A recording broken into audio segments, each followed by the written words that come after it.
Okay, no worries. That's it. That's enough. Yeah.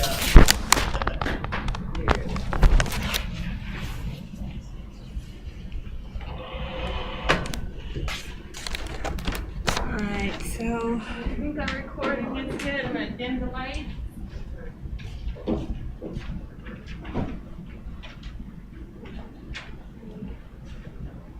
Okay? Yeah.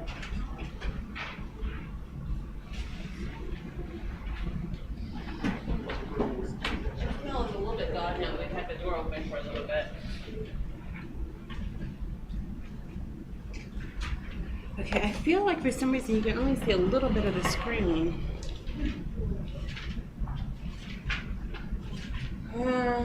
Okay. That's as good as it'll be. Alright.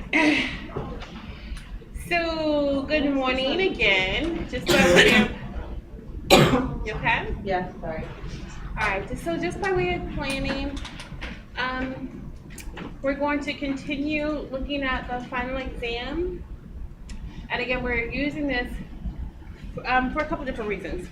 One, because when we talk about motions next week, this is a lot of the background stuff that we're gonna that's gonna be relevant. And then two, is also an opportunity for us to review, since we're almost 2 weeks to our final exam. That's scary. Secondly, or I guess thirdly, what you'll find when we get to the motions thing is that you sort of, the concepts, they're bridges between them. So you never want to leave any one thing behind. And I think that really becomes evident when we look at the fact patterns. We have a host of different issues that you can kind of pick out. So that's the other reason why I think we want to kind of make sure that we're connecting and we still have this information fresh. So your final exam, 25 true, false, or multiple choice questions. We stopped at question 16. We're going to pick up at question 17. Then we're going to take a look at the essays. The other thing that we were supposed to do today that we're not unfortunately going to be able to do was your grade review. But I think what I'll do is, once I get power, or I'll be on campus to do it, is you'll get a little grade sheet. And basically just looks like what your grade book looks like already. But I'm going to make some comments and notes for you about certain things that I want you individually to kind of touch base with me about, okay? I am, in terms of office hours for tomorrow, I want to make sure I'll send out an email, but I also want to tell you now that because the ABA site visit is tomorrow, and we're going to be hustling, bustling around that, our hours are going to be kind of funky. So for the most part, just email us or give us a call, and probably if you need an in-person meeting, we're going to ask if we can do that like next week. Okay? All right. So you may be in a class where they will be visiting. So that's be kind of exciting. You guys, it's no small thing for the National Bar Association to come to visit the school. So that's pretty incredible. All right. Any other questions before we get started with this? No? All right. I almost forgot something. On Monday, bring your case files, please.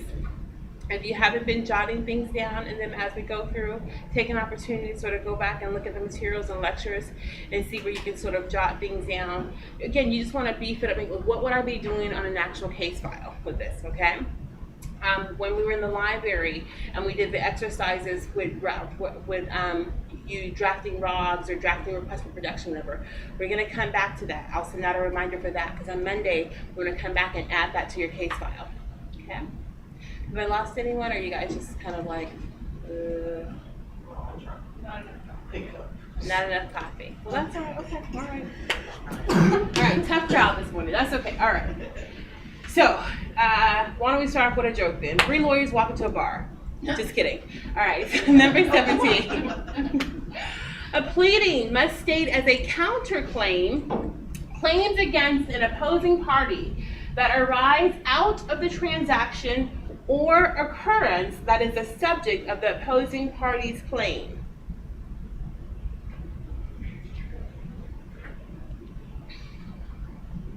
So what's your process here if you don't know right at the top? Because I don't want you to guess. What's your process? It's all about going to look at the rules. Pleading. Hmm? I'm sorry, I'm reading into it too far again.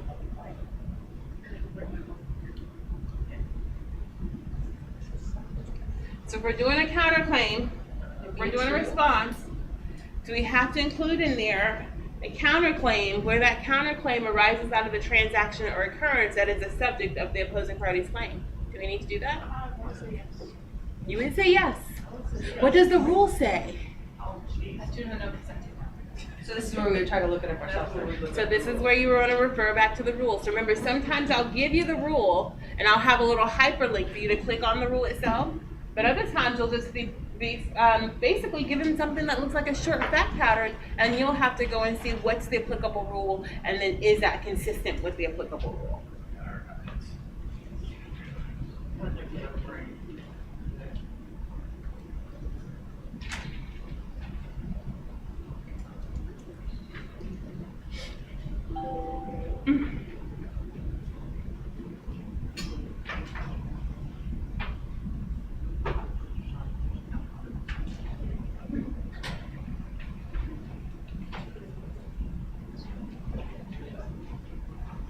So bear with me, but if I give you the answer, then I'm basically doing the task that you're supposed to be doing on the final exam, so that's why I'm not.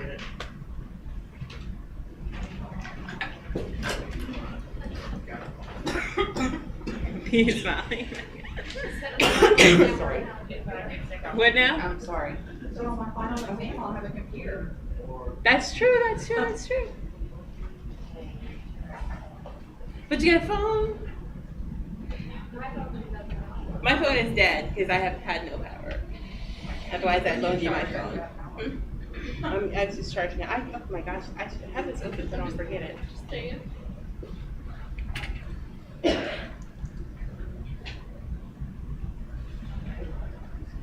So, and this one is in reference to an answer. Yeah, so let's go. So I'll tell you what. So we're kind of go through the questions. What you know. What you don't know. But we'll come back to it. Okay. But at least you still get a flavor for the final exam and the questions. Okay. Well, there's a whole lot more like words here, but Yeah, so it's true. so that's true. So I have to state as a counterclaim claims against the opposing party that arise out of the transaction or occurrence that is the subject of the opposing party's claim. True. There's Rule 13. Yeah. Remember even in your answer, right? What now? Like you're supposed to put that True. That's right, exactly. So this is going to be true. All right, number 18. Methods of discovery may generally be used in any sequence. So let's pause right there. What do we mean when we say methods of discovery? What are some examples of methods of discovery that we talked about? So interrogatories, so the formal methods of discovery. So interrogatories, what else? Request for admissions, request for, I'm sorry, ma'am? Depositions, exactly. Okay, so that's what we're talking about. So methods of discovery may generally be used in any sequence. However, the fact that a party is conducting discovery, particularly a deposition, may be a basis to delay the other party's discovery.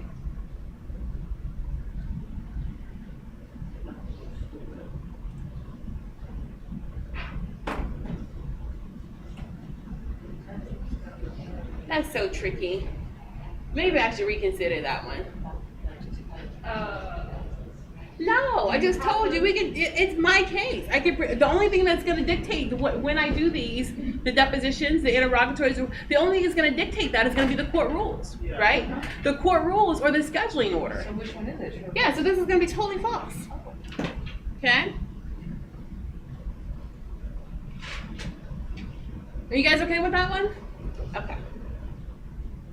So I have it down with a little special star. So if I find a better, maybe I'll star and say maybe I'll think about that one. Okay.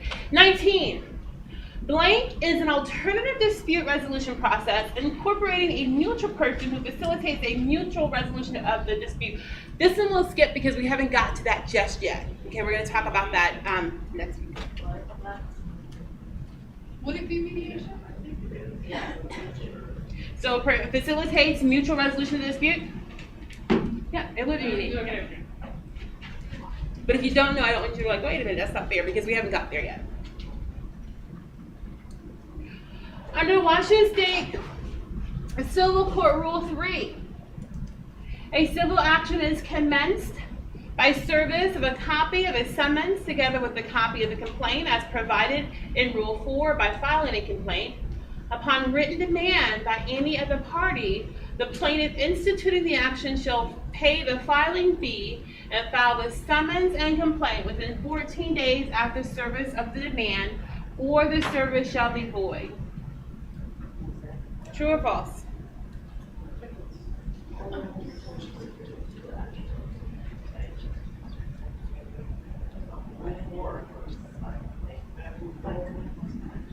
So in this one, I give you the rule, so you can click on it, you hyperlink to it, and then you read the language of the rule to see if that's consistent with what's been presented.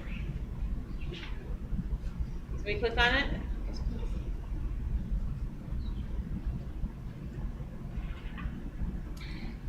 Civil action is commenced by service of a copy together with a copy of the plaintiff, providing Rule 4 by filing a complaint upon written demand by either party. The plaintiff in the action shall pay the filing fee and file the summons and complaint within 14 days. True. Yep. Nice. Yeah. I love it. I love it. So proud of you. Okay, guy. So again, it's not designed to trick you, but one, can I read a sentence and figure out what the applicable rule is, or do a search and find the applicable rule, right? Because oftentimes you might come in, hey, we need to file a complaint, we need to do this. Can you figure out what the time frame is for it? I won't know the rule, but I'll know there is a rule that applies, and I'll ask you to go get it. So that's why some of the questions are phrased that way. Another instance is like, hey, there's something on the Rule 4 that says X, Y, Z. Can you go verify that? So in that instance, I give you the rule, and then there's a link for it. Okay, so that would be true. Alrighty. Which of the following are defenses that must be alleged affirmatively under Federal Rule 8C? Accord and satisfaction, release, statute of frauds, latches, all of the above. Oh, you guys, I remember when we had that conversation about bankruptcy and the rule provision to change. It talked about how discharge was not an affirmative defense or something like that or whatever. What should have been, it was the stay provision. So when you file for so I'm not going to put it on there, but for some reason this question is reminding me of that. So when a person files for a bankruptcy, there's what's referred to as an automatic stay provision that stops collection of all pending debt actions. And so it doesn't necessarily operate as an affirmative defense. However, it's something that definitely triggers that stay once you file.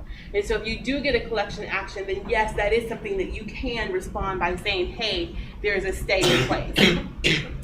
All right. Which of the following defenses that must be alleged affirmatively under Federal Rule 8C? Accord and satisfaction. Let's pause. What's accord and satisfaction? We spoke about this. We went through that whole little list of different affirmative defenses. And I told you accord and satisfaction is generally a defense in contract breach claims. Okay. She's like, yeah, okay. If you say so, lady. Affirmative.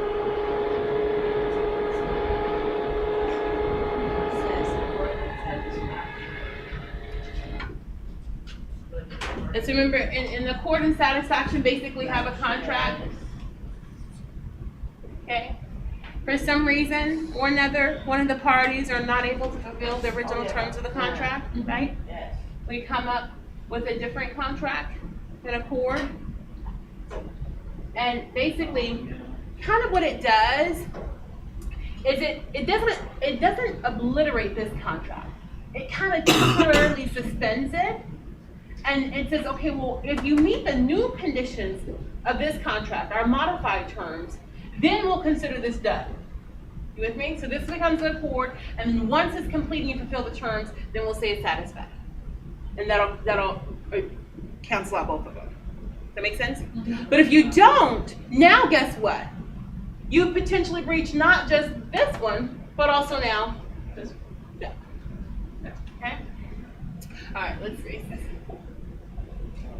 Do you guys have you guys heard anything from Molly? No. Okay. I wonder. Okay. Ian is not coming then. Okay, Ian is not coming. Ian is not coming. Okay. Tell him I had a special surprise for him. He lost power and so did the daycare and they won't take the kids. No, it makes sense. My kids are home today too because there's no power.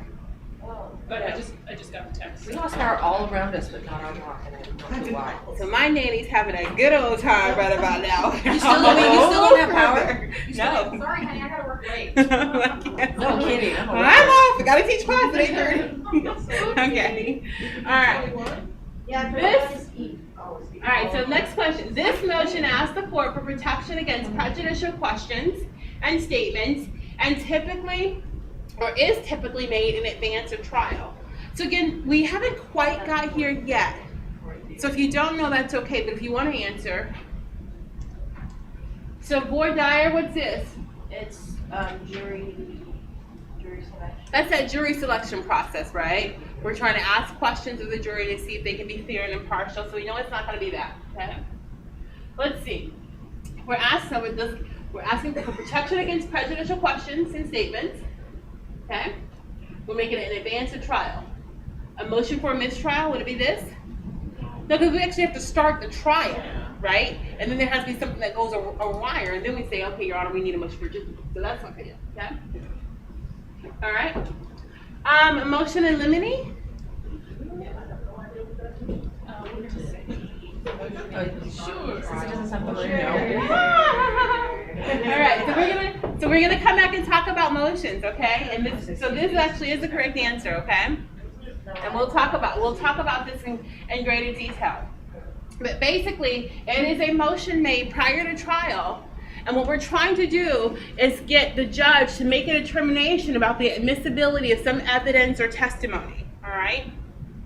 And the reason why that is because we don't want that information to come out before the jury because for some reason or another we think that it's going to be prejudicial, whether it's going to be irrelevant, whether it's going to be grossly unfair, but there's some reason why we want the judge to make a determination before trial starts, outside of the presence of the jury, as to whether or not this is going to come in or not, or as to whether or not these are even questions that the other party should ask.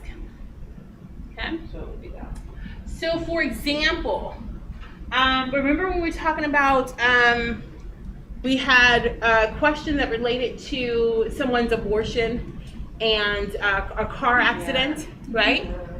So maybe that was a question that opposing counsel had asked of Sarah Smith when he deposed her, okay? And so maybe because we know that that's a question he asked, in our motion in limine, that's going to be one of the things that we address. We want the court to make a pretrial determination that a line of questioning related to this is going to be improper and therefore excluded. And so then we put our supporting authority there. Under ER 402, relevant evidence is da-da-da, or irrelevant evidence is blah, blah, blah. This will be highly prejudicial and so forth. Okay, so we'll take a look at examples of that. Remititure. This is after trial. And we're asking for some sort of adjustment of the damage award that's been granted by the jury. So we'll come back to this. Okay? All right. So our correct answer to that one is motion in limine. Number 23. Under the federal civil rules, a motion for an order to compel a party may be filed in the court where the action is pending. If the motion is being made to compel a non-party, the motion should be made in the court in the district in which the discovery is solved. Okay, so this relates to what we're going to talk about next week. Okay, so I'm going to totally skip this because it's a little bit more involved. So we are definitely going to come back to this one next week. All right, let's look at number 24. Let me erase all this so we're not confused. We are now looking at number 24. All but which of the following are required elements of a summons? So our summons, what's our summons? Just letting somebody know that you filed something or that they might. right, so that summons is that document that tells us what? What now? So, that's right. A suit's been filed against you. Here's the court. Blah blah blah. You have 20. It gives you the time frame that you have to respond by. All right. Is it signed by the clerk of the court? Yes. So all but one of these things doesn't have. Is it directed? Okay. Does it bear the seal of the court?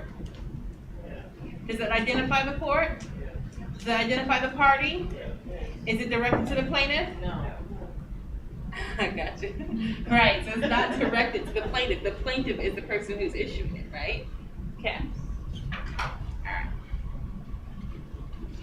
Under the federal rule 4C, plaintiff must serve the summons and a copy of the complaint on at least one named defendant within 90 days True.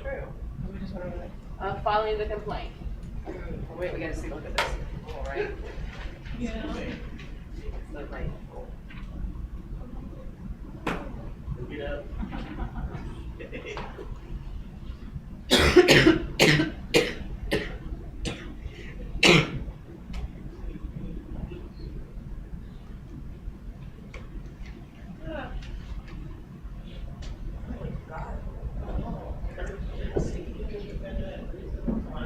Alright, you got it? 60 days? Ah, you moved it. Here you go.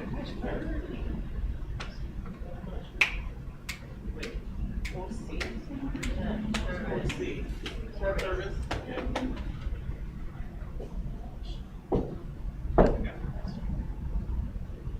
So here's a question. Yeah, well, then you gotta click for. Your question is, under 4C, 4C, the plaintiff must serve the summons and a copy of the complaint on at least one named defendant within 90 days of filing the complaint. So I took you to 4. There's A, there's B, there's C. So this is the provision that I stopped at. So you'd have to include like rule 4M, right? Hmm? See for the timeline, the rule 4M. Allowed by. Okay, so now what do you want me to do? Click the rule 4M. And it says 120 days after the complaint's filed. 106 days. Yeah. Limits on your service. That's termination comes after it's filed. So it's false. Let's just use that. So when I file under a federal court, what's my time frame?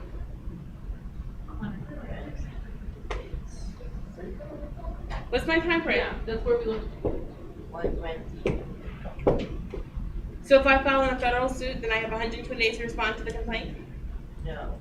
It's 120 days to serve the other party.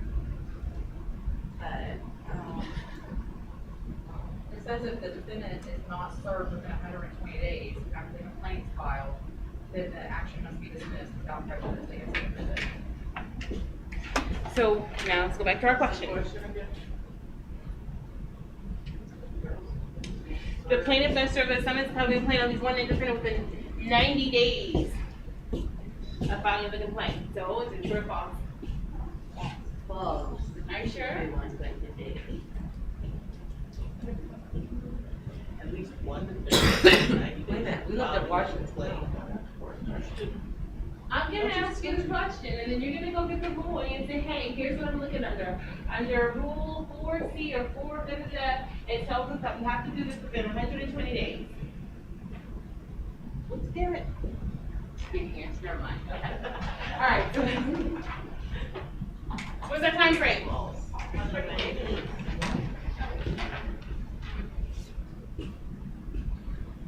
Is that your final answer? Yes, Yes. under 4N. Under 4N. Okay, so what did we have to do? We went to 4C. So we had to read 4C and then follow the link. And you vote, exactly, all right. Everybody okay with that? So I don't want you, so when we get to final exam time, you have to do the loops. I don't want you to be confused, like, wait a minute. The question said 4C, but why am I at 4M? Because you gotta follow the rule. Go where the rule takes you. Okay. All right.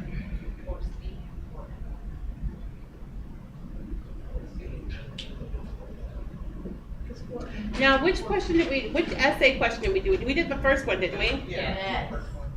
All right. Very good.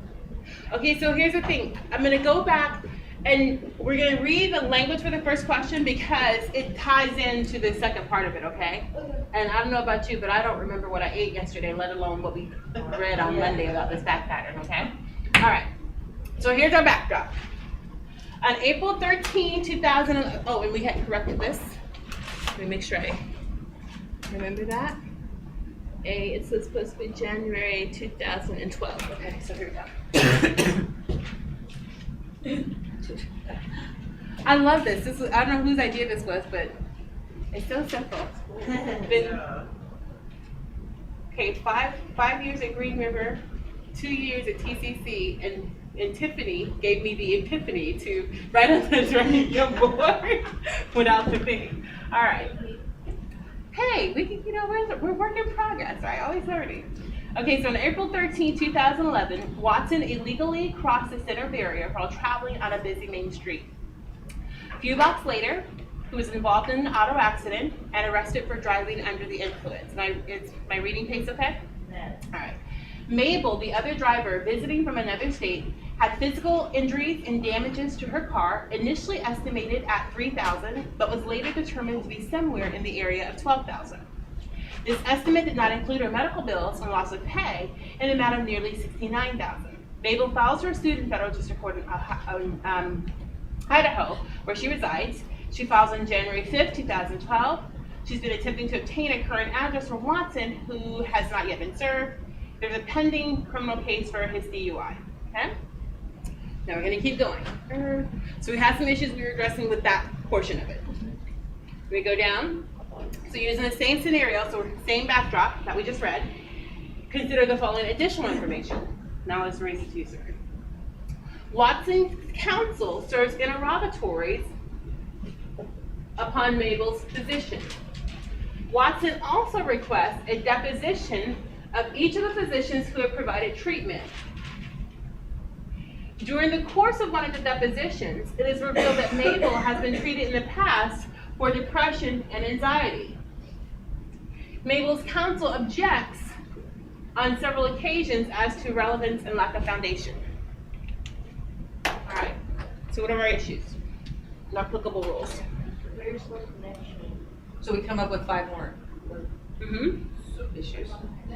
So there's more here, but we're just going to piecemeal this. So from right now, let's just focus on this one paragraph, okay?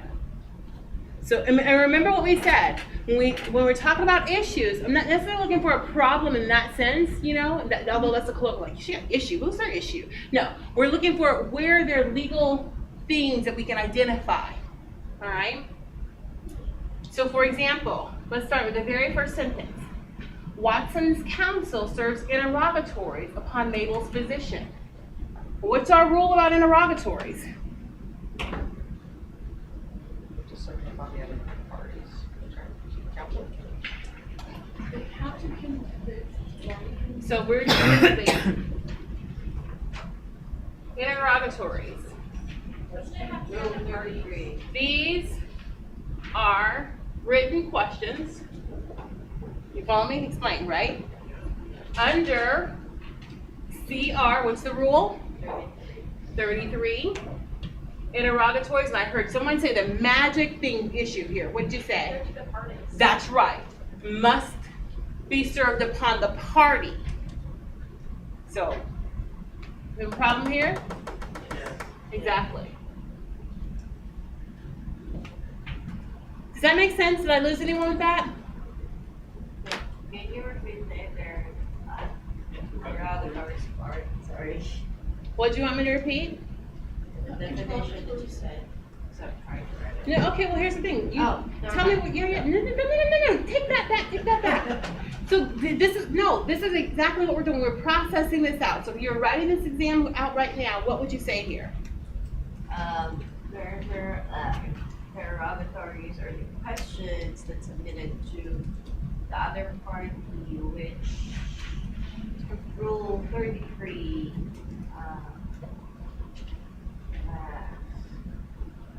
which the Rule 33 is enforcing it.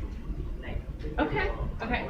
So we're gonna define what it is. Interrogatories are written questions, right? Presented to the other party, and they leave spaces for the answers, right? They have to be, no, this is totally complete. They have to be responded to within 30 days, right?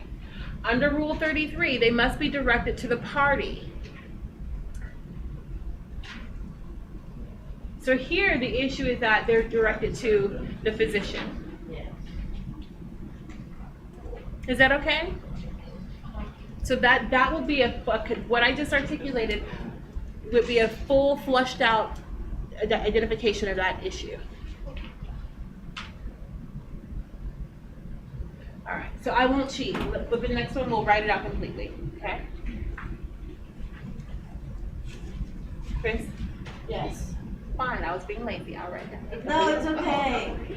All right. So 2.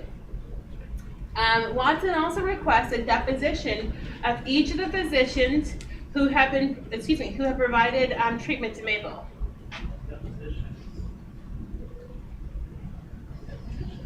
Depositions. Depositions are what? Out of court, sworn testimony, Sworn right? out of court testimony. Is that the one that we watched the video? Yeah. Okay. Court reporter. Does it have to be, Huh? does it have to be videotaped? No, I No, was but just what we're gonna wondering. talk about though, when we articulate the rule here, what we're gonna say is that, for a dep notice of how many days? Under the rule, sorry, 20th video, 5 days of oral, right, under CR, what's our rule? 30. 30? 5 days notice required, or 20 if video does. Is that okay? 20 days.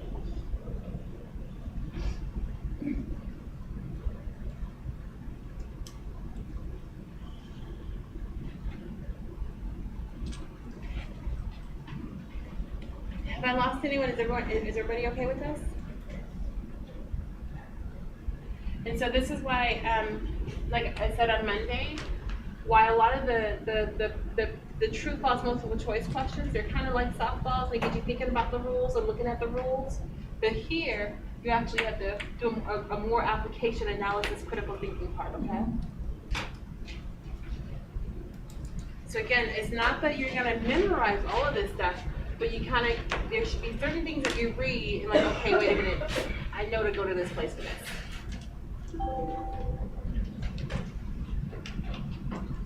All right.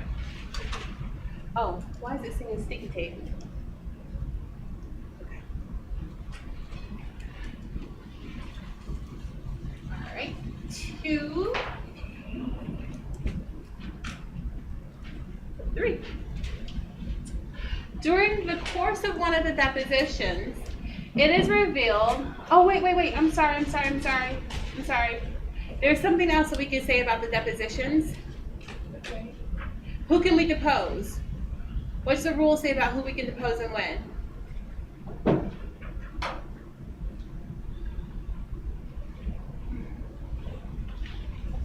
Parties or witness. Yep, exactly. So we can have, so depositions to whom? We can say, because remember this says to each of the physicians, can we do this? Each of the, yep. And when can we start doing our depositions? Remember, because the rules tell us not only whom we can do that, send those things to, but also tell us the time frame. So can I start deposing people before my case file? What does the rule say? What's the language?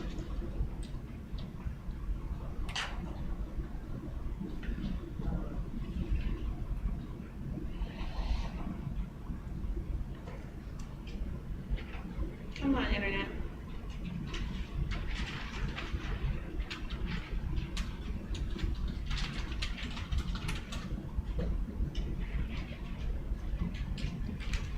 So when depositions may be taken, after the summons and a copy of the complaint is served with the complaint file. So remember, that's our length, so that's what we're looking for. So when can I start doing this? So depositions, he can totally do that, and then upon whom?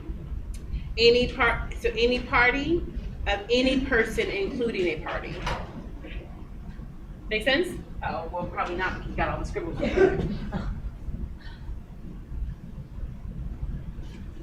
So, after the summons, a copy of the complaint is served, or after the complaint is filed, whichever is first, okay? And then we can take it of any person, including a party. Okay with that? So that's the other thing that we can say in terms of that, in terms of him wanting to depose each physician.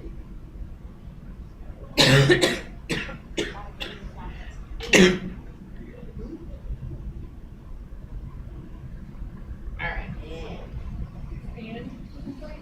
Yes. Yep. No. After this, so after the Or the complaint summons is and filed. complaints So are I was looking at- served, or the complaint is Meaning filed. like the summons and copy of the complaint are Whichever served, is- but not necessarily filed yet. Right. Like you're giving the heads up thing. Exactly. Or. Okay.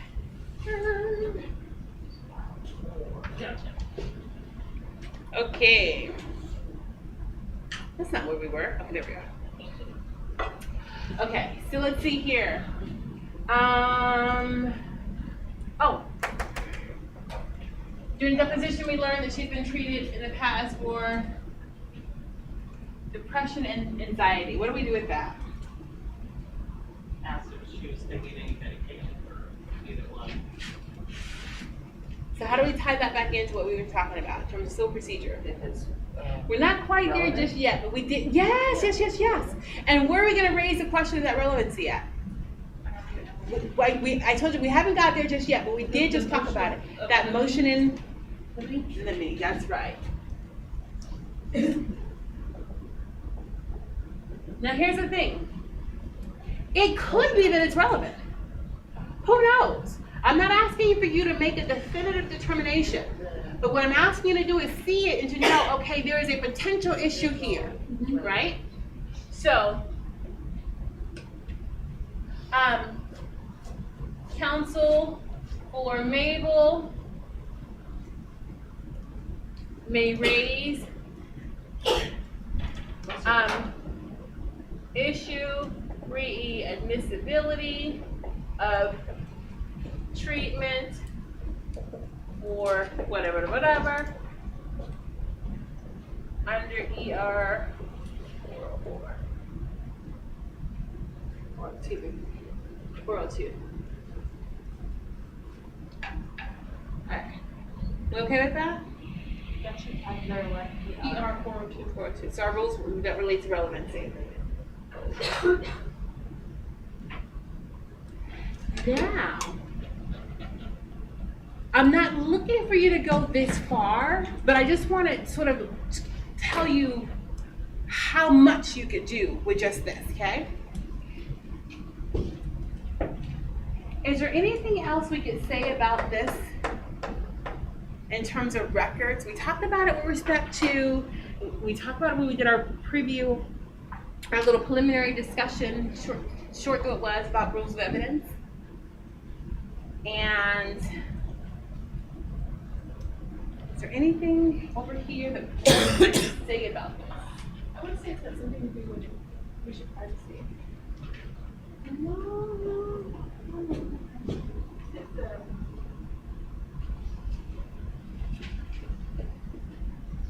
Business records exception.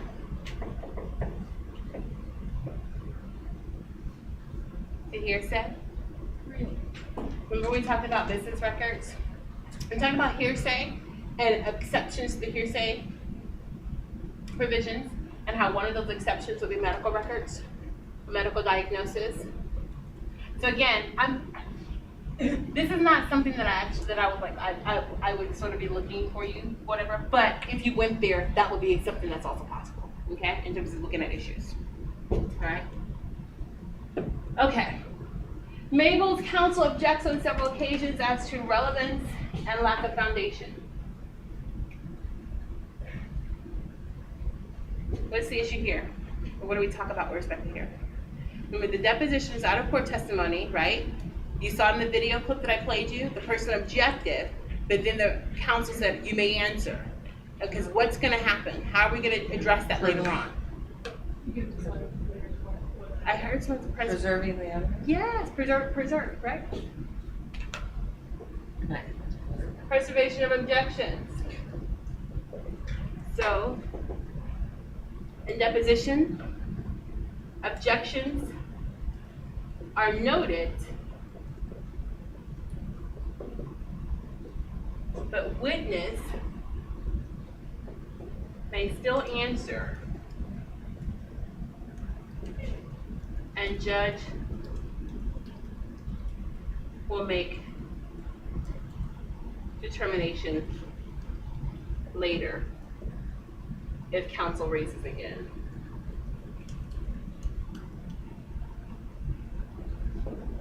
Okay?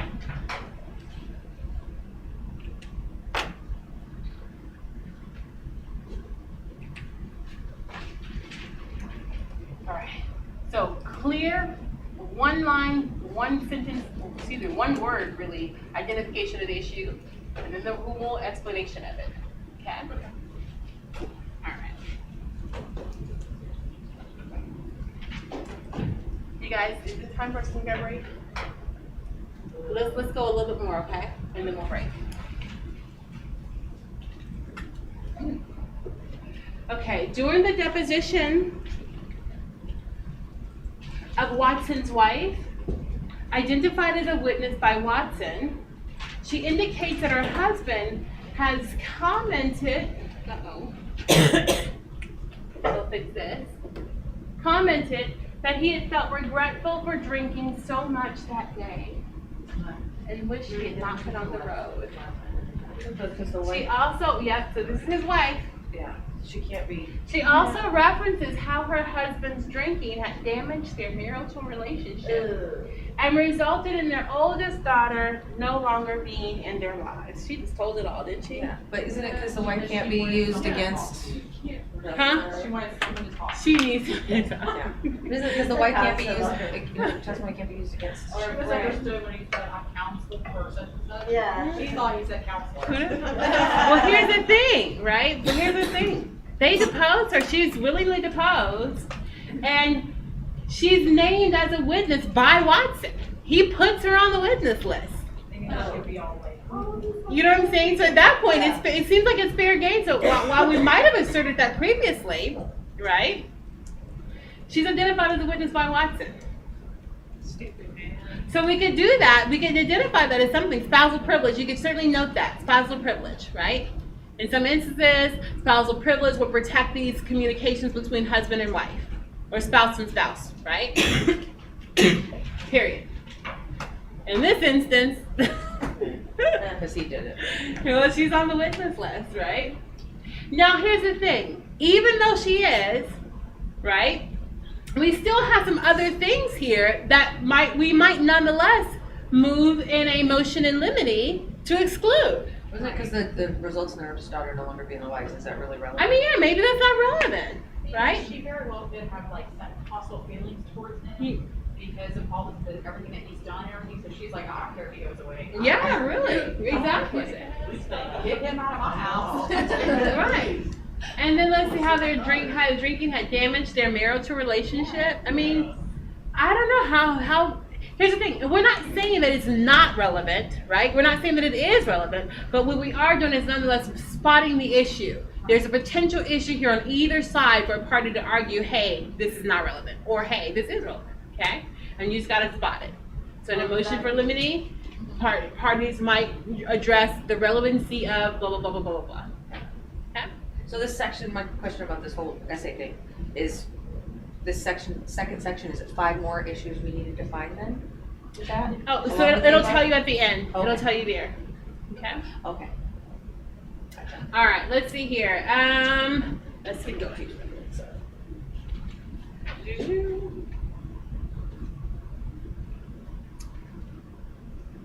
All right. Hold on a second. 5 issues. So here, 5. Here, 5. Okay.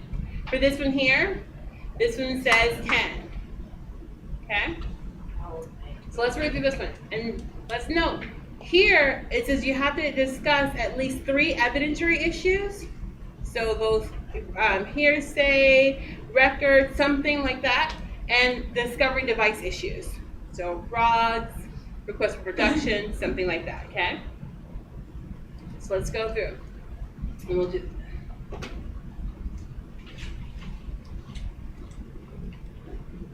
John is not a resident of Washington State. All these people come to our state and do all this stuff, right? Must be from California. Must be from California. Is that where you're from, Courtney? No, I'm Washingtonian through and through. Oh, you're I noticed that Washingtonian? California keeps coming up here still. All right. And complaining about our weather. Okay, so John is not a resident of Washington State. In June of 2009, John was visiting his parents at their vacation home in Washington State. So he is not a resident here, but his parents have a vacation home here. He was involved in an accident with a local Pierce County resident, Stacy. Okay? So John, non-Washington res. I want to make sure I remember that, okay? All right, and he's involved with an accident with Pierce County resident Stacy.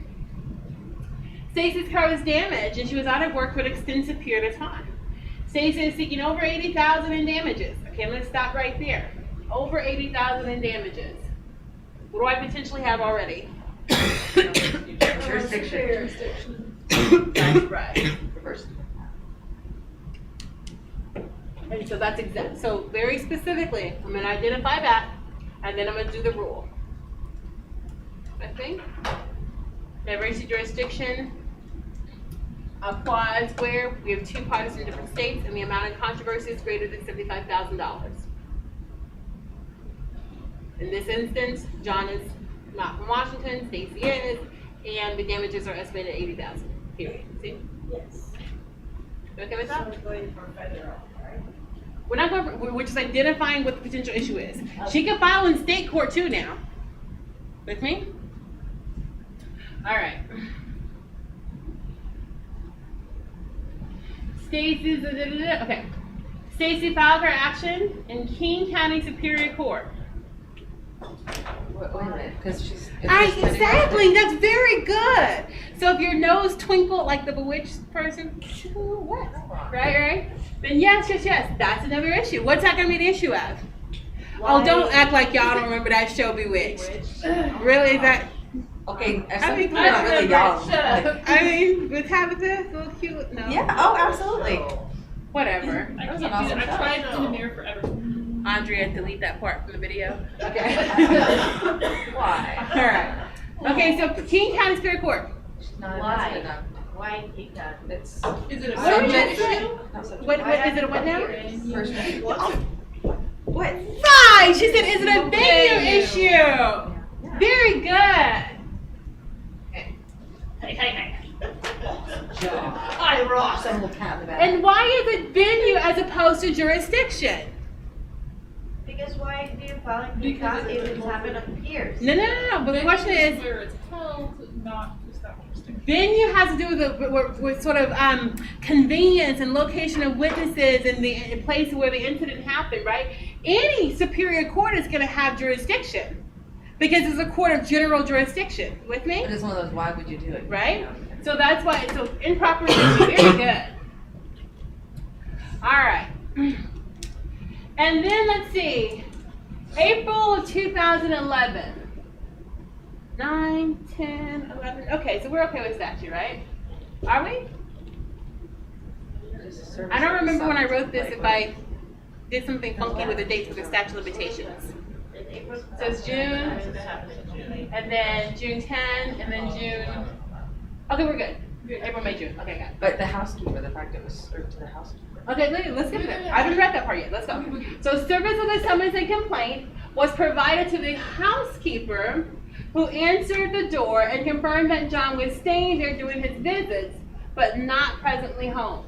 Pause. Wasn't the. What do we got? She wasn't. Is there an issue potentially with the service? Yes. Improper service. What's our rule? What do we say? What's our rule about service if service is made to the home? They have to be over 18 and be a resident of the home. That's right. A suitable age and discretion, and a then resident therein.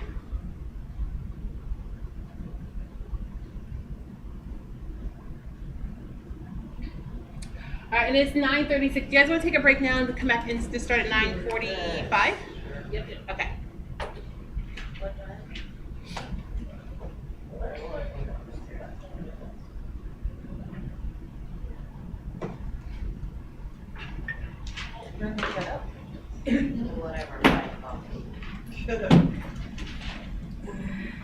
So here's the thing, though. I hope so. We're issue spotting, but I hope you're not writing down verbatim, though, the language of the questions, though, because that I think would be a little bit an abuse of what we're doing here.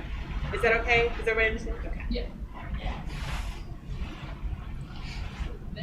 And the stuff you're coming up, the issues and the way you're wording it, I'm supposed to read. I'm sorry, ma'am? Word it, because you're finding all the issues and wording it up there, but do you want us to try to reword it then, or like the one, two, It's three? always. This is always going to be in your own words. I have no expectation that you're going to produce this in the language that I'm using. You don't want to do that. Sometimes that don't even make sense. But we can write verbatim like the rule. Yeah, Wording of the rule, yeah. then. But just take note. Yeah, you just want to be jotting down I feel notes. like improper, or when we're talking about depositions, Rule 30, you know, and just the basic information, that way you kind of have an idea, but you're not writing word for word. Oh, my goodness. Yeah. Oh my goodness. Really? Oh, my head hurts.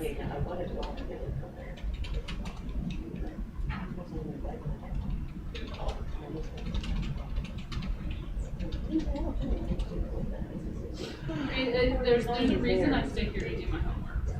Even if I go home. But I still remember.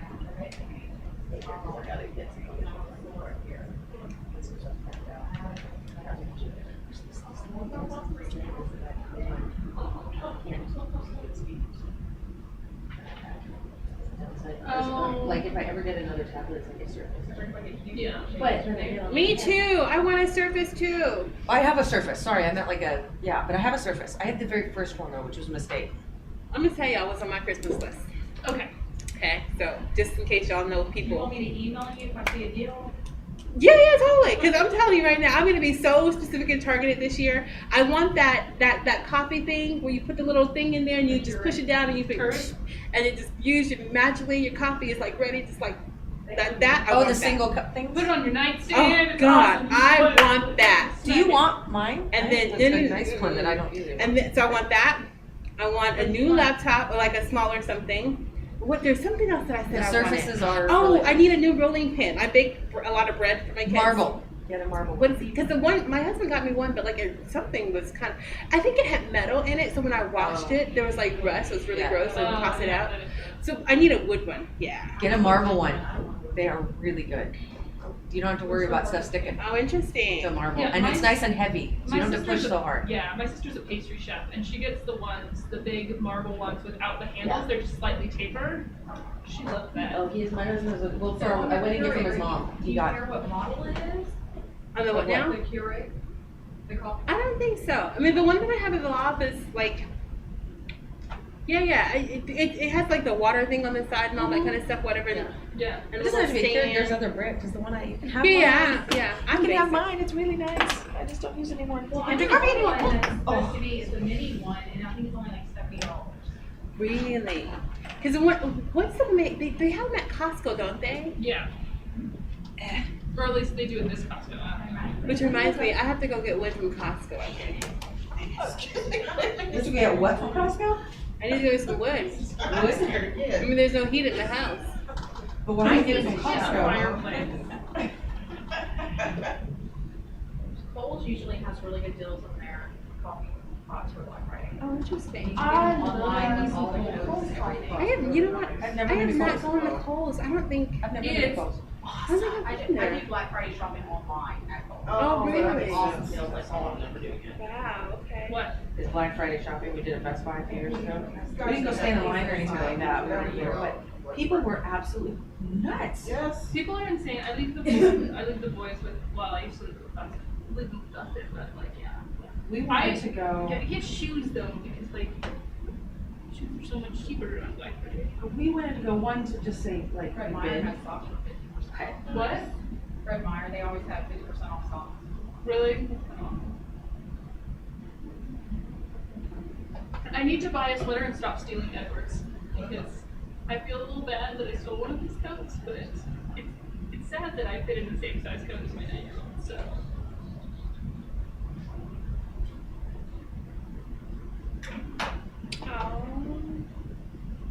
Oh, shoot. What? No, do you guys, Judge Ann Daniele, she's very, very sweet.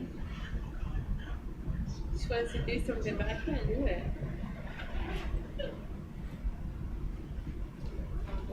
I can't do it. Yeah, Oh. me either. Andrew, I had a question. Yes, ma'am. I keep getting letters from this, weird academic sorority thing.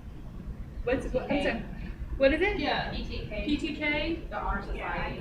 Oh, yeah. It's So- legitimate. Is it a good thing? It has a TCC. Does it give you the TCC per person here at the The bottom? office is down. Yeah. I just wanted to know what your opinion on it was. Is it something you should do? Is it something worthwhile? I would do it.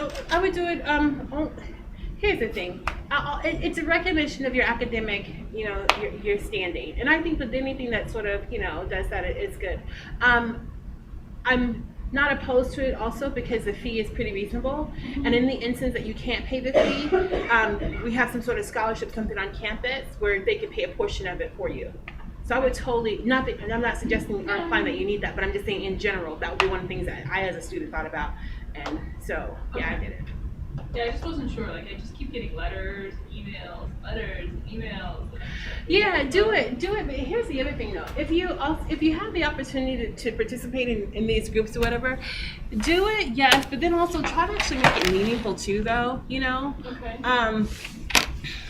Only because at a certain point everybody's gonna have something like that, and to the extent you can do something to kind of make yourself stand out. And I think the only reason why it's so fresh on my mind is because yesterday a group that I'm working with, we were talking about, we have this thing that we're going to be doing at the UW Law School with the first year law students, because what they're getting ready to do is prepare their applications for summer internships and summer associate things, and they're really highly competitive. And so we're going to be doing a panel and workshops with them about how they can make themselves stand out. And so one of the things that I was telling them is that in addition to just sort of belonging to a group, like your name being associated, actually, if you can, like actually participate in it and have a meaningful role that you do, even if it's just a general membership or something, but have something that you can do with it. Okay. I mean, to the, like the Lambda Jurist Club here, I don't know if we have it up and going yet this year. I think so. Trying to get it. I mean, I haven't that, seen any meetings yet. like that would be something really good, My you mother, know? She was trying to get some kind of book and get the funding, or I don't know. Yeah, I thought it was just keep Okay. Yeah. those. If you like lots of coffee juice sometimes. Those are good. Oh You no, can do a that's single and a interesting. pot of Yeah, that's kind of cool. That is cool. Yeah. It's only $100. Well, you can get it 85 through me though. Yeah, 85 through me though. But is Hamilton a good brand? It's a pretty good brand. Oh shoot, I did something where I lost it.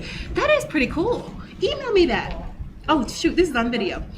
Well, we're discussing, we're gonna have a project that relates to maybe a civil procedure issue with the Hamilton coffee pot. That's how that's relevant. Yes. I think it's- Hamilton Coffee's a good brand.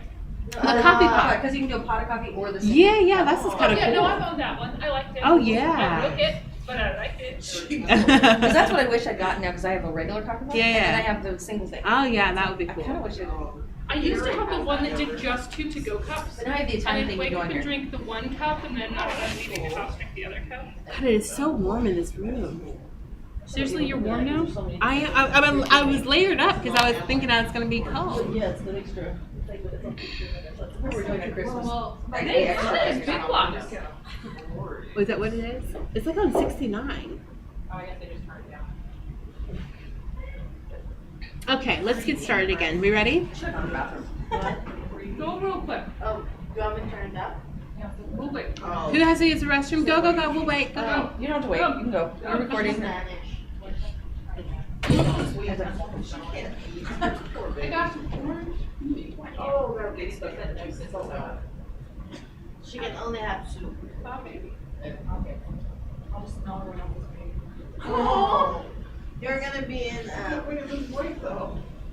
gonna be in the diet. What are you doing? And then they tighten them when they get loose. And they Oh, start did you doing do it? normal, they Yeah, tighten she them. did it. I haven't been able to eat like real food like last night. I can't even I tell. had spaghetti last night and I had to eat one noodle at a time and I couldn't even chew it, so I just had to suck it down. Okay, this is gonna sound so weird, but can I come see and can I look? You can't really tell Can I see? until she smiles. Yeah. I can't I tell. look back over them. Yeah. Aww.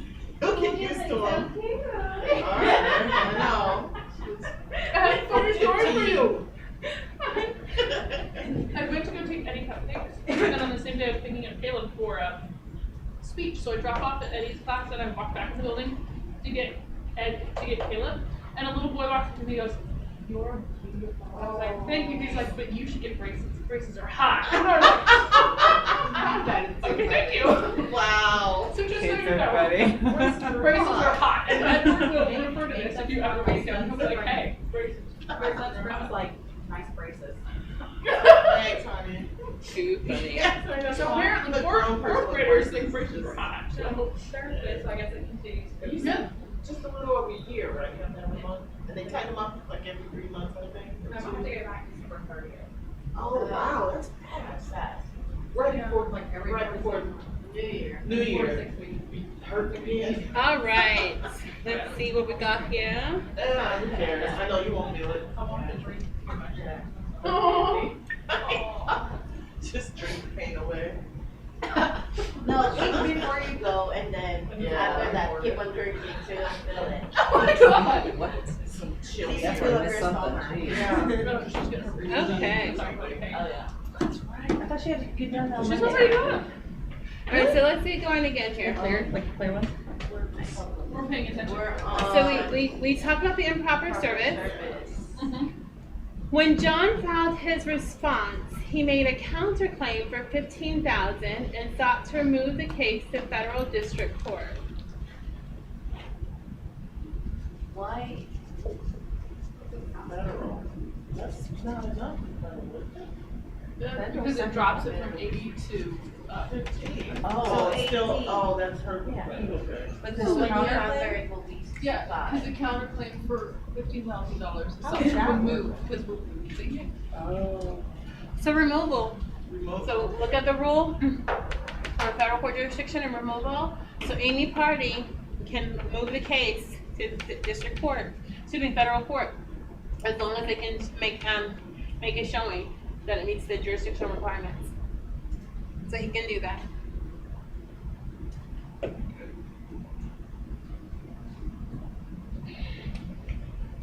Stacy's husband, outraged about the accident and the impact it has had upon his relationship with his wife, is seeking to join the suit against John. Removal. It's an R. You can't join. Did she file already? But he's not like a direct. He's not, he wasn't in the, yeah. Because Daddy. So it's gonna issue standing, but does he have standing? Can we both because it was sue? important when we filed our complaints that Sarah Smith was single. Interesting. Oh, So it did say that. this has to be, I don't know. Interesting. I don't know. Does it make a difference if it's a single person versus I'm married? I mean, there's some things. Yeah.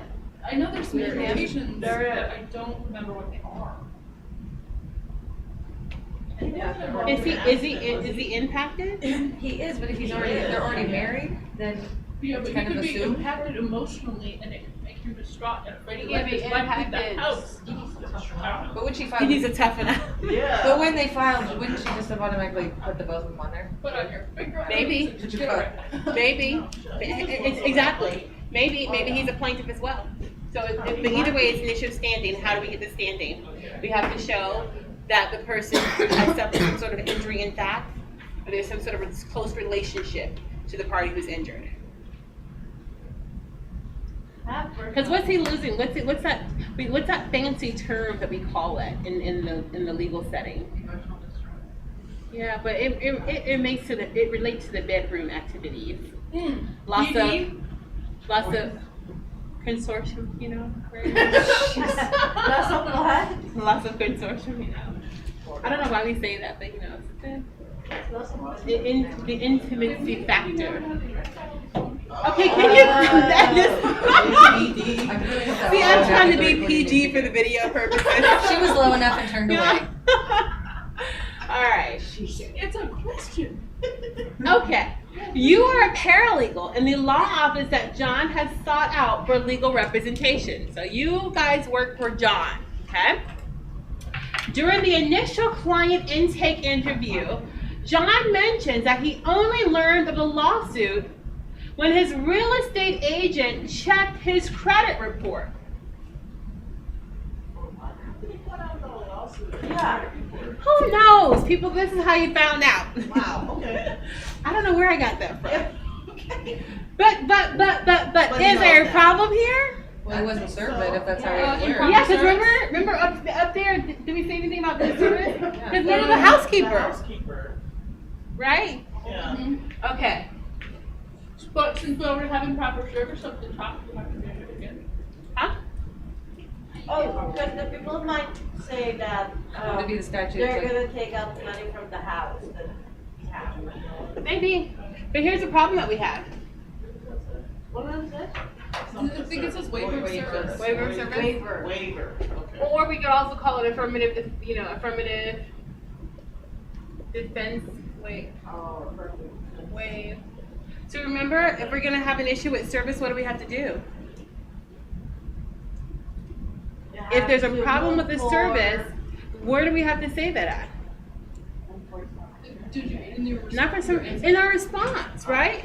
If there's a problem, we need to raise this, okay? So hopefully before he started to do any of these responsive pleadings, well, his response had raised this issue of the improper service.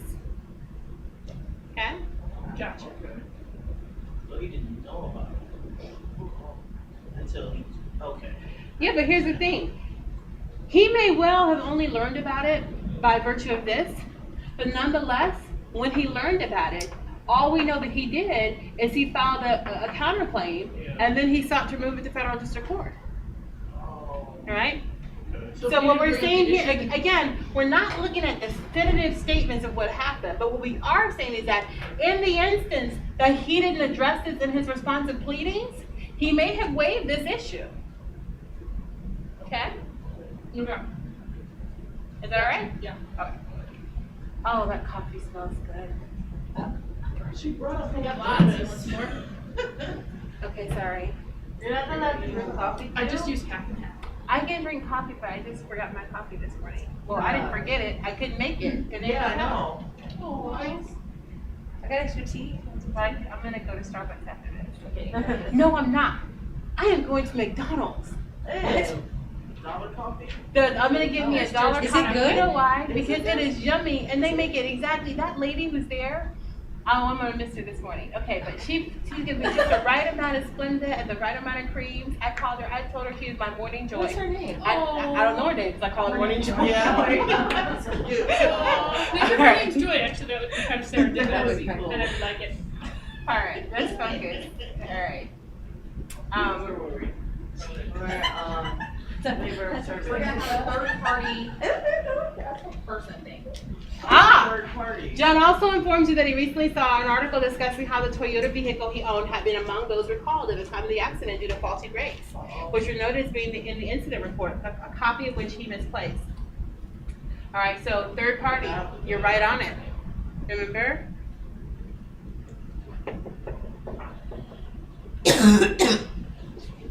So, are we okay with this? My other Angela? Third party? Because we're gonna bring in Toyota as a defendant, okay? What? All right, let's see here.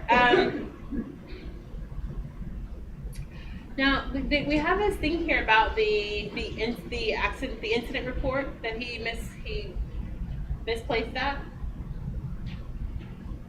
How do we get that? Would that be like part of discovery? Exactly. What discovery? And so remember up here, we got to go back and make sure that we address some discovery issues, right, and evidentiary issues. Okay, so how can we get that report? Can you would request for reduction? Yeah, a request for reduction. Yeah, but what's easier though? What other methods do we use? The DMV, right? Yeah. DMV. Where are we gonna get the incident report from? State Patrol probably, or the Yeah. right? Where was the accident? Patrol. Okay. Remember we said it was up in where is the accident? Oh, there's Well, she was in Pierce County, but it was somewhere in Washington. That's in local Pierce County resident. I think we assumed that it was in Pierce County. So can we get freedom of? So I don't know. We talked about. We could do Freedom of Information Act? Yeah, we could do that. We could just subpoena it, right? He could just No. Apparently not. request it because he's one of the parties involved. Okay. Toyota has sent a preservation letter. What's that? Can't destroy any of the evidence. That's right. I do this every day. Preservation letter. So litigation is pending. It requires that you place a hold and not destroy any documents or information that might be relevant to the litigation. So we talk about that.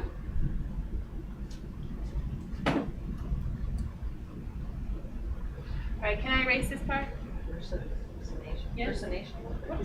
Preservation. Reservation.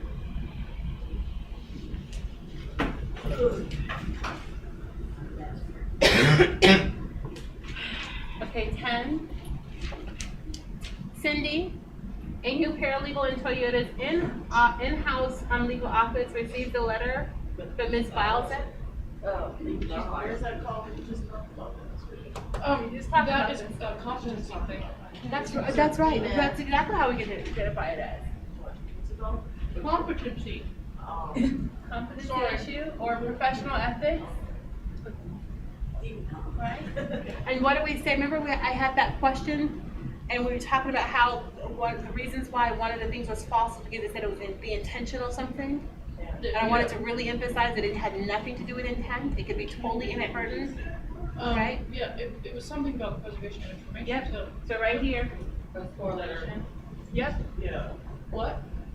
So again, correlation. Mm-hmm. Thank you. They didn't intend for it to happen, but it happened. So competency issue, professional ethics here, and we can say that irrespective of what, that it may have been mistaken, nonetheless, this might be a basis for sanctions or something like that. Yes. All right, let's see what else we have here. Important documents relevant to the litigation are destroyed, so that's that spoliation issue there. Attached to the preservation had also been requests for admissions, which became past due. Now, what's the problem there? Oh, What's the problem with the request for admissions issues? So first of all, we define. There are two different things that we can say about this here. Okay, request for admission. We can first of all talk about what those are and the time frame in which they have to be responded to. Right? You with me? What's the time frame?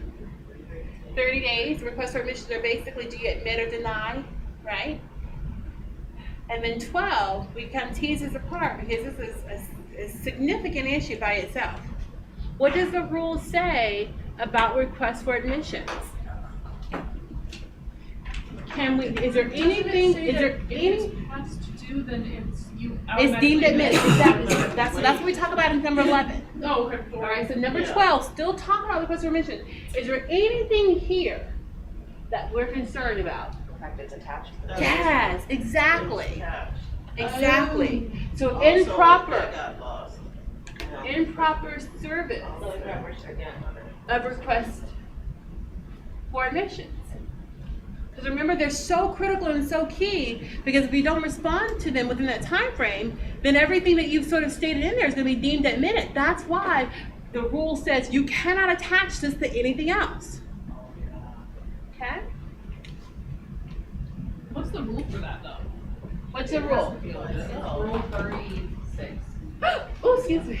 That's the one. So it's That's right, so by make sure it's itself? explicit Yeah. and identify the applicable rule. Okay, let's keep going. Now, do you see how we're supposed to find 10 issues? You should find way more than 10. Exactly, because there's a lot of stuff here for you to get, okay? And I'm looking for you to get the obvious things. Like some of them are, there's some stuff in there that might be a little bit more nuanced, but like the one thing I was trying to point out about the business records and the medical records, that's okay if you don't get that. But the more obvious stuff, I want you to be able to get that. Okay, so the issue is just regarding the whole thing, not Yeah. regarding the defendant and the plaintiff, right? I don't It know. could be. And tell me what you mean by that. Like, the issue that we're getting from the issue that we should come up is from the whole thing. Like Yes. From the, okay, Because that is real life. okay. Not just by the defendant and by the. Nope. You're always going to be looking at the full picture. So your plaintiff is going to come in and they're going to say, I was involved in an auto accident and I'm seeking representation. And then through that intake interview process, you're going to ask them a whole bunch of different questions, right?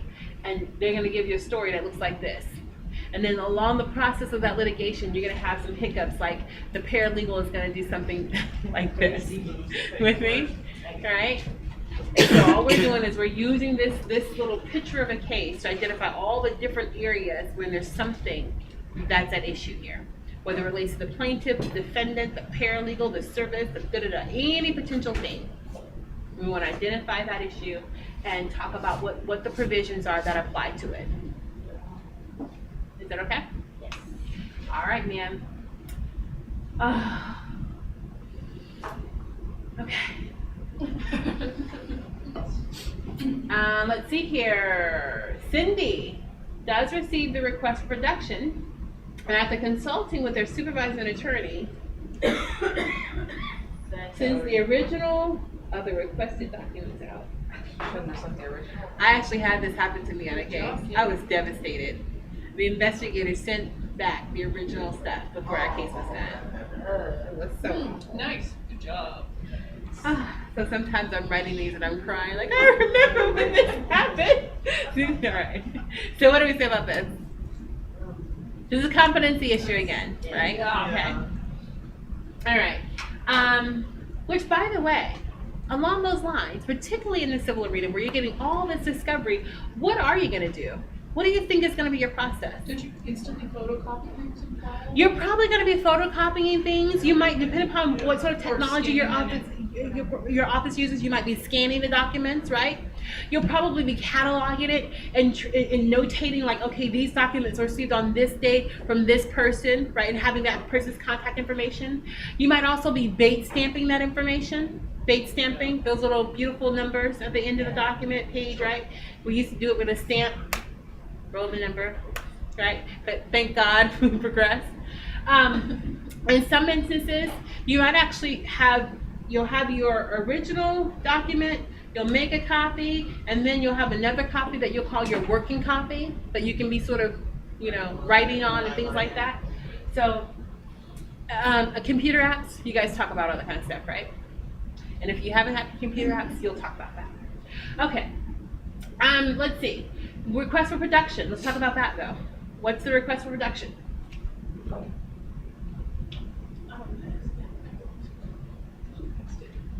Oh, wait, no, where am I? Okay, there we go.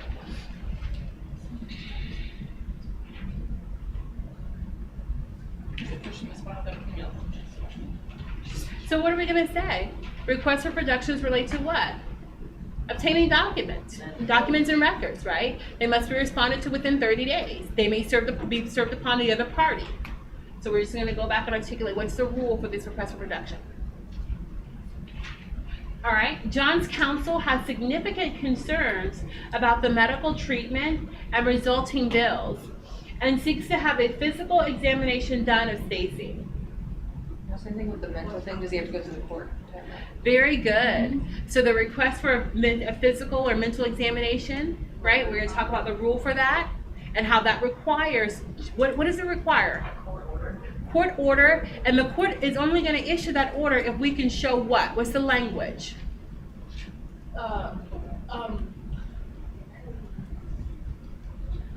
to say cause, but that's- Yes. It is cause? It's good cause. Okay? Are we okay with that?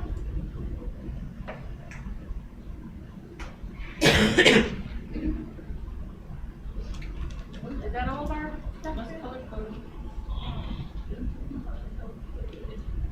I think this is the end, Angela. She just looked at me.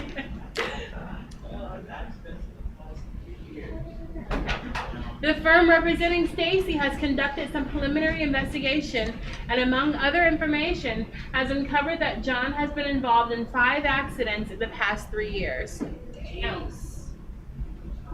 His insurance company must love him. So is that a potential issue for us? It's a pattern of behavior. Yeah, so we might, so again, so this might be motion in limine on either side to address the admissibility and or relevance of that information. So on one hand, if I'm representing John, I might be filing a motion in limine to sort of exclude that, because I'm gonna say it's not relevant at all. On the other hand, maybe I wanna say that it's relevant, because maybe what I show is that he has a pattern of fraudulent conduct.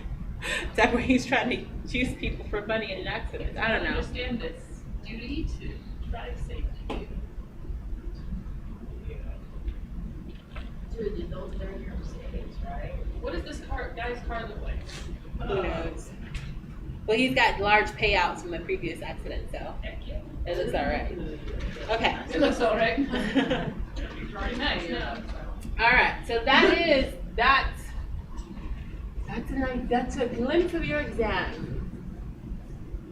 That's the question too, like, we got the number 20. What's number 7? Because we haven't covered that material in class yet. All right. So let's take a look at where we are and where we're going. Let's take a look at where we are and the road ahead. That sounds more poetic. Right? As long as John's not driving, we're good. All right, so we are officially at the end of week number 8.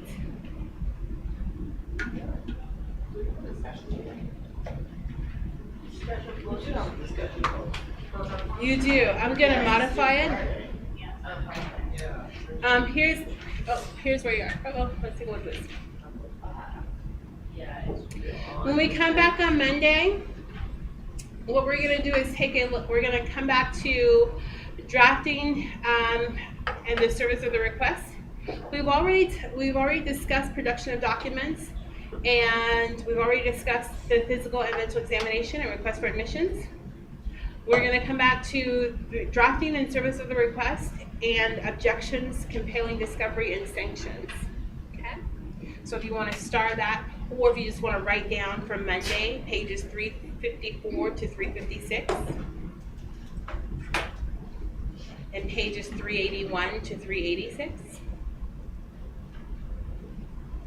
And then we'll talk about 81 to what? so 381 to 386, and pages 354 to 356. It's not a lot of reading for this class. I mean, like, because I tried to sort of piecemeal some very focused, whatever, but it's not the most, entertaining. So come back on Monday. Please bring your case files. Please bring your drafts of those the group work assignments. Okay? Because we'll do something with that. And let's see here. Looking ahead. Oh, there it is. We don't have class. Wow. And then our final exam review. Yeah, you guys, we are moving on down the line in the quarter. It does seem like it's gone by fast. Yeah, it's been. All right, so for Monday, as a reminder, and I may be repeating myself, but just to make sure we're all on the same page, okay? So Discussion post. I'm gonna make your discussion post and modify the date. Okay. What I want to do is I'm gonna make your discussion post tie into our back pattern. For next week Hmm. For next week then? Well, I think you guys can still do it this week. Yeah, actually, I was gonna try to do this. Yeah. Yeah. It doesn't So look, it's not really that It's hard. not that Just have to look I up don't. stuff. Yeah. Okay. So I think it'll be okay. But you're, How about the discussion post on Thanksgiving Day? Yeah, I think there's one. well, I wanted you guys to be sitting around and having your turkey and having some robust conversation about civil procedure. No. I'll think about it. I'll think about it. But for right now, just for clarification, so please on Monday, we're going to talk about drafting the request for request 354 to 356. Okay. And objections, compelling discovery and sanctions 381 to 386. And we'll also pick up on the Freedom of Information Act, which we kind of touched on a little bit today, but we glossed over it because we're not there yet, but we'll come back to that on Monday. Bring your case files and bring the drafts of the individual assignments that we started in the library last week, where you were grouped and given like requests for reductions, requests for admissions, and so forth, okay? Yes, so we're going to come back to that. What are we request for? Okay. All right, you guys, and that is our class for today. Remember our site visit people will be on board tomorrow and they'll be around on Friday. Be on your best behavior. I'm just Dress kidding. prettier. No pajamas. No pajamas. Jesus. Although I have seen that on campus. Really? Oh, I've seen it a lot. I haven't seen it that often though, but I have seen the pajamas. I have not worn yoga pants to school one time this particular quarter. I know, right? I was kind of proud. Okay, well I'm going to tell